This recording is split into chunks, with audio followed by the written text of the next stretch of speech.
Hay una frase atribuida a Marco Tulio Cicerón, en la antigüedad, que dice, cuando hablan las armas, las leyes callan. Se trata de una máxima clásica utilizada para describir la fragilidad del derecho y de las leyes ante la guerra y la violencia.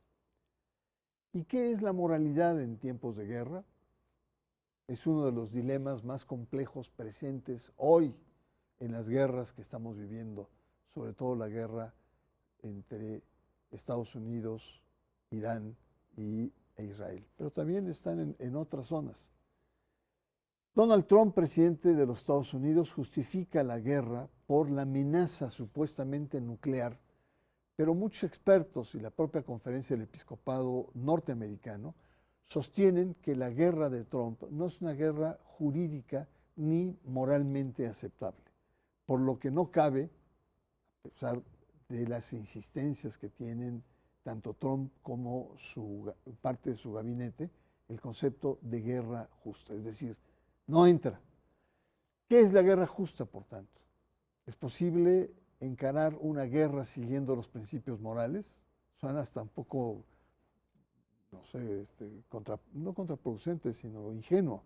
¿Se puede defender los intereses de una nación sin transgredir la moral de la otra?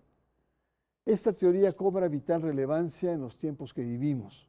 Para introducirnos en este tema tenemos como invitado a Horacio Campos Lozada. Él es licenciado en Derecho Internacional, especialista en Derecho Legislativo, además un gran experto, uno de los pocos que ha abordado el tema de guerra justa. Pero para entrar y conversar, agradezco su presencia. Gracias, maestro. Vamos a ver una breve cápsula introductoria sobre el tema que nos ocupa esta noche, la guerra justa. La llamada guerra justa es una teoría ética y política que busca responder una de las preguntas más difíciles de la humanidad. ¿Cuándo puede considerarse moralmente aceptable ir a la guerra? Sus raíces se remontan al pensamiento clásico y cristiano.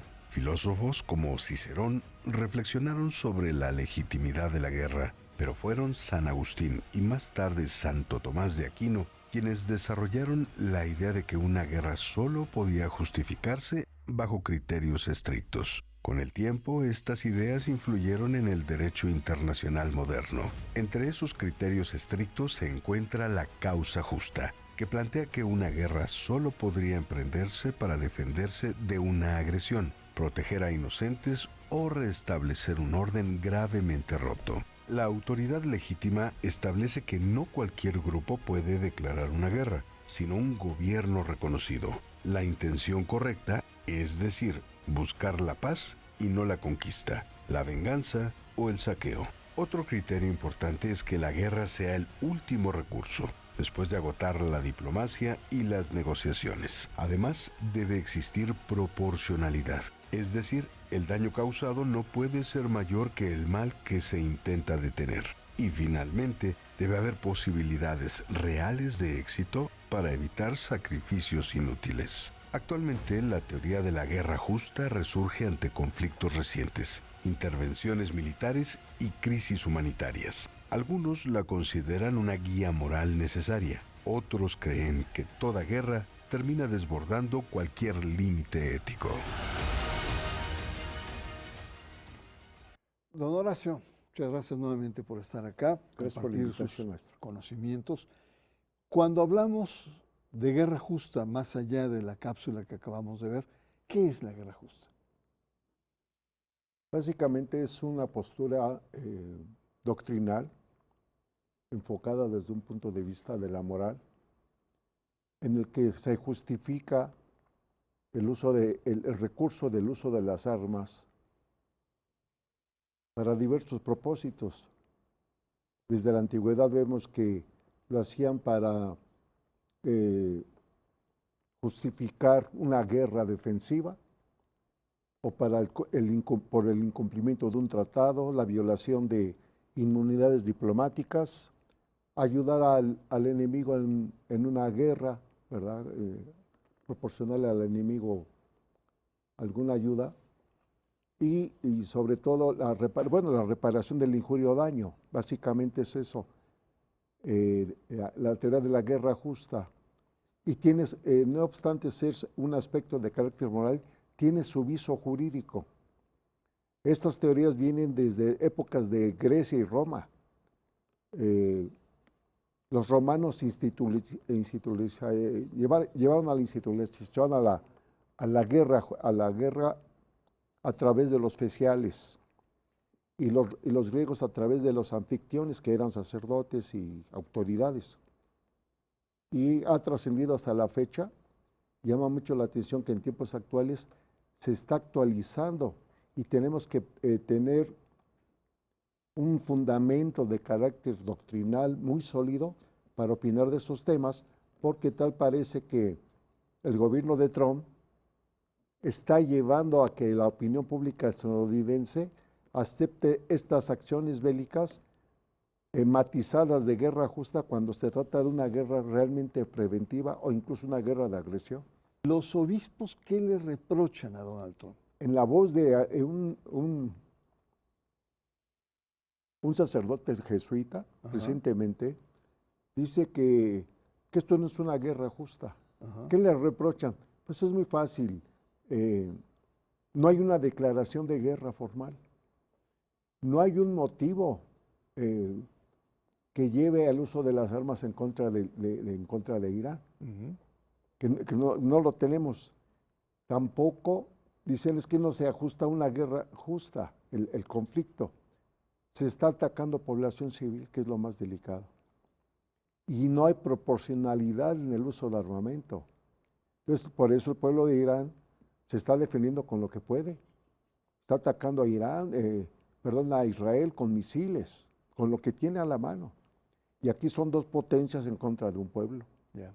Y hay víctimas civiles, destrucción de la infraestructura.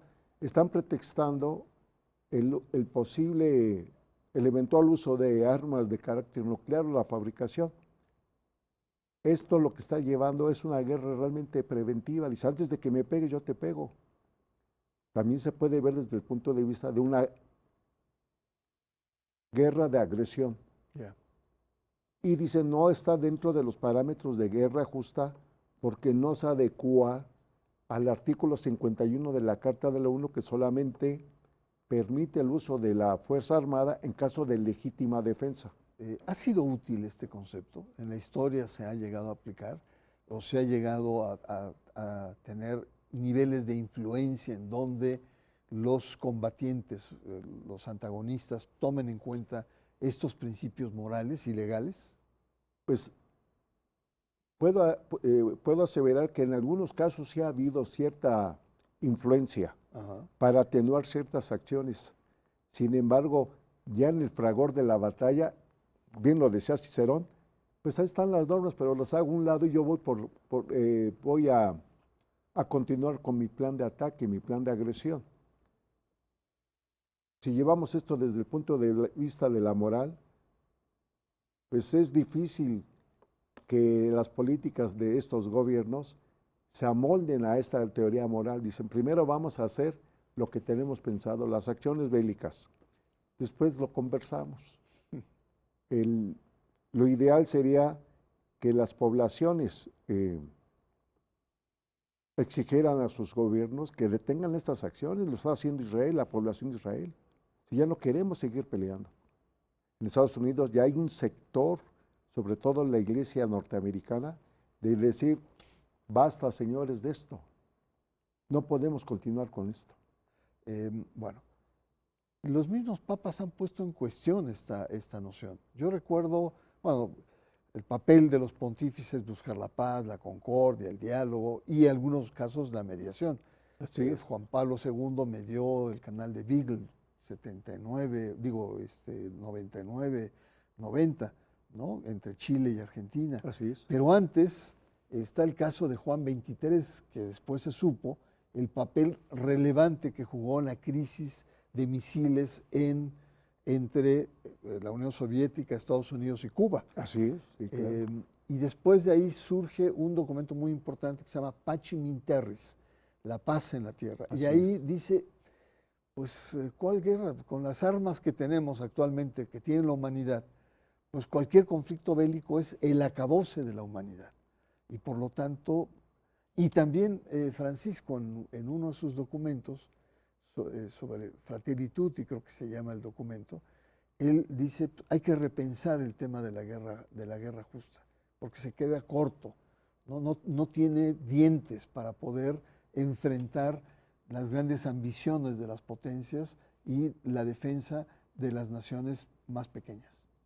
Resulta curioso que las convenciones internacionales sobre guerra terrestre, marítima, aérea, dice no puedes utilizar este tipo de armamento o tienes que proteger población civil, heridos, víctimas. Dice vamos a atenuar las acciones, pero están en convenciones. Muchas veces la teoría de la guerra justa no se ajusta a las convenciones, ellos siguen sus acciones. Ahora bien, por otro lado, tenemos que hay acciones que permite la acción las Naciones Unidas, artículo 51, que es el caso de la legítima defensa.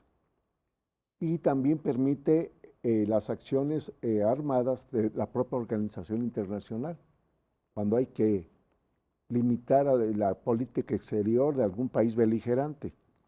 En tales casos, traer esto al campo de la religión, que es lo delicado. Yo encuentro en la historia una declaración de Pío XII, donde exhorta a los católicos, a los cristianos, tomar las armas para defender la tierra, tomar las armas contra una guerra de carácter injusta. Toma las armas y defiéndete, porque lo que está en contra de nosotros es un pecado, es un delito. Y hace su arenga, Pío XII, convocando a quienes profesan la fe católica, tomen las armas y maten un prójimo. Y están atentando contra el quinto mandamiento, no matarás. Claro. Pero lo está justificando Pío XII, que es lo que me parece extremadamente interesante. Sí, no, y también hay que recordar la guerra cristera, ¿no? Así es. Él también en cierto momento la legitima el Papa y después se echa un poco para atrás. En el caso de Pío XII, pues él tiene una enorme simpatía por el franquismo, ¿no? En la lucha, y él arenga, es decir, es un terreno pantanoso, ¿no? Complejo. Pero vamos a una breve pausa, vamos a un corte, estamos de regreso. Usted está en el Hilo Negro. Conversamos con el doctor Horacio Campos sobre la teoría de la guerra justa. Se vaya, lo esperamos en unos minutitos más.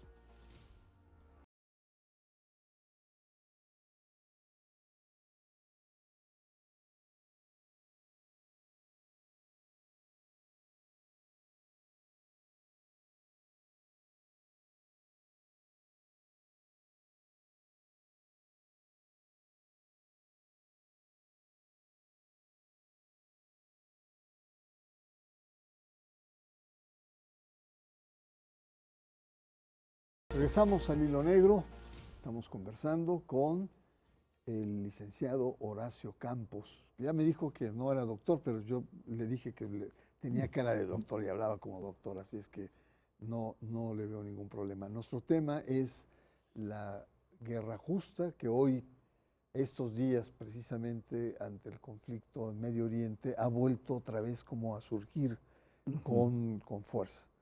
Y detrás de este resurgimiento del tema, pues hay muchas cosas que están ahí. Una cuestión en los conflictos contemporáneos que han cambiado, no es como antes que iban los soldados y enfrentaban, y luego los tanques y después los aviones y tal. Hoy la guerra cibernética, la inteligencia artificial, hoy la guerra también forma parte de la información y desinformación, ¿no? Los hemos aplastado, ya no tienen nada de qué lanzarnos, ¿no? ¿Cómo podría la guerra justa adaptarse a estos grandes cambios tecnológicos que se están viviendo hoy en día a nivel de los conflictos? Bueno, esa teoría moral, su servidor la ve difícil de que puedan observar, acatar los beligerantes, estas doctrinas, estas tendencias de interpretación del fenómeno bélico. Porque en la praxis, bueno, en la práctica vemos que todo esto, si nosotros seguimos peleando, nos seguimos atacando. Ahí están las teorías. ¿Qué hacen los políticos? Justifican sus acciones a través de esta teoría. Y llegan a sus gobernados a decir, mira, estoy emprendiendo esta acción, es justa, nos conviene. Pero atrás no es cierto, atrás hay una política de beligerancia abierta, las hostilidades son francas, contundentes. Lo que su servidor propondría sería mecanismos más estrictos de aplicación de normas internacionales para prevenir y sancionar estas conductas que están en contra de la Carta, del ordenamiento internacional, que en este caso es las Naciones Unidas, y que haya que exista un verdadero equilibrio de fuerzas en el Consejo de Seguridad para evitar estas acciones. Desgraciadamente entramos, como bien dice usted, en un camino pantanoso. Estamos entrampados como humanidad. Han pasado 2000 años interpretando la teoría de la guerra justa. No hemos encontrado exactamente las razones o los motivos para encuadrar la figura en un cuerpo normativo eficaz que tanto la proscriba como la limite. Seguimos como al principio de los tiempos cuestionando la efectividad o los alcances, las motivaciones sobre el uso de la fuerza escudados en una guerra justa. Porque para unos es justo como para el otro bando también. Tanto ofensor como víctima dice, pues es justa. ¿Dónde está el punto de equilibrio? Los estudios más recientes doctrinales, los últimos que he tenido conocimiento, pues llegan hasta incluso Norberto Bobbio y tiene textos exprofesos sobre la materia. Y tal parece que es la serpiente que se muerde la cola porque lo seguimos estudiando y no le encontramos la cuadratura. Ahora también hay una cuestión que habló usted sobre el tema de esta cultura de la justificación, donde cada quien argumenta diciendo, bueno, yo voy a evitar que haya armas nucleares y por lo tanto voy a proteger al pueblo norteamericano, dice, ¿no? Así es. Y Israel, por supuesto que también. Ahora, lo curioso es el tema de la moral hoy por hoy, porque en la guerra en el Golfo Pérsico, las versiones más radicalizadas, religiosamente hablando, es decir, los cristianos pro-israelíes, ¿no? Los judíos y los musulmanes también muy radicalizados en una especie de tiranía islámica, de dictadura islámica, teocracia, ¿no? Están como dándole un giro al tema precisamente de esta cultura de la moralidad. Uno no pensaría que estas religiones abrámicas estén fomentando la guerra, tengan un discurso bélico, y lo están teniendo, y esto me parece verdaderamente grave, porque el mundo está cambiando, la multilateralidad se está desmoronando, y por lo tanto la brújula de la moralidad está siendo, digamos, rota o fracturada por las propias religiones. Y en ese sentido, pues, ¿qué podemos esperar de la guerra justa? Al respecto le comento que la doctrina es muy cuidadosa de mezclar, o es muy cuidadosa en darle un punto de vista de la moralidad al fenómeno bélico. De todo el bagaje doctrinal que existe, yo solamente recuerdo un autor, tiene una obra que se llama La ley y la moral en las relaciones entre los estados, se llama Terry Nardin, norteamericano de los años 80. De allí en fuera no conozco otro autor que trate de vincular la cuestión moral con la cuestión jurídica. La cuestión moral con el inicio de hostilidades. La cuestión moral para iniciar una acción bélica sobre pretexto de una guerra preventiva.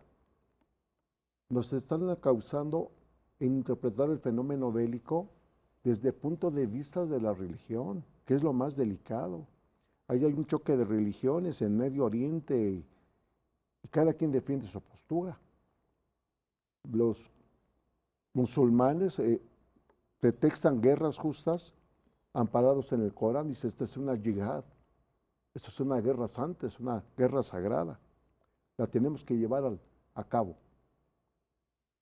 Dicen los norteamericanos, no, dice, es una guerra preventiva. Antes de que me ataques, yo te ataco. Sobre pretexto de que tienes armas, supuestamente armas nucleares. Primero ataco y luego investigo, o luego te ofrezco mi plan de paz. Es lo que está ahorita ahí. Primero me atacas, llegas y me atacas con Israel y ya se unió ahorita pues Turquía y con Irán. Ahí es un polvorín. Pero ¿cómo lo interpretamos el resto de la población? Señores, Naciones Unidas, necesitamos una organización más sólida que evite este tipo de conflictos, que los limite por lo menos. En fin, última cuestión, porque ya nos vamos. Sí. ¿Qué esperar a futuro del concepto de guerra justa? Cuando precisamente esta dimensión moral, esta cultura moral se está desmoronando y está apareciendo algo nuevo, alternativo, ¿no? Y que evidentemente impacta en el concepto de guerra justa. Usted ha dado el golpe preciso para que su servidor externe lo siguiente. El uso de determinados avances tecnológicos en materia bélica rebasa cualquier teoría, cualquier cuerpo normativo internacional, porque ningún país ahorita está seguro con el uso del nuevo armamento. Le voy a poner rápido un ejemplo. Cuando surgen los drones, le comenté al maestro en paz descanse, Enrique Loaiza Tobar, le dije, imagínese usted el uso de drones con armamento, equipados con armamento. Dice, ay, no lo había visto de esa manera. Pues que lleven, no sé, granadas, explosivos, un dron entra por una frontera y es indetectable. Estamos viendo que hay una guerra, ahí la guerra de Ucrania, Rusia están mandando drones con explosivos. La delincuencia organizada en México está utilizando drones con explosivos. Lo que parecía un avance tecnológico en materia de comunicación de seres humanos se convirtió en un arma de guerra. Pues hay que limitar el uso de los drones. ¿Quién los fabrica? ¿Quién los financia? ¿Quién está detrás de todo este armamento? Estas grandes empresas corporativos que fabrican armamento. Hay que amarrarles las manos. Muy bien. Muchas gracias. Estoy para servirle. Y gracias por la oportunidad. No, es importante el tener varios puntos de vista y ver cómo esto que en determinado momento se planteó como una forma de reorganizar de manera humanitaria, de manera moral, de manera ética, el tema de las confrontaciones, está siendo hoy totalmente rebasado por las ambiciones, pero también por las nuevas tecnologías que hacen que el tema de fondo no sea solamente la guerra justa, sino la emergencia de algo que está empezando a surgir, que son nuevas normas de moralidad. Así es. Eso es lo que está en juego a futuro. Muchas gracias. Soy Bernardo Barranco y les espero la próxima semana aquí en El Hilo Negro.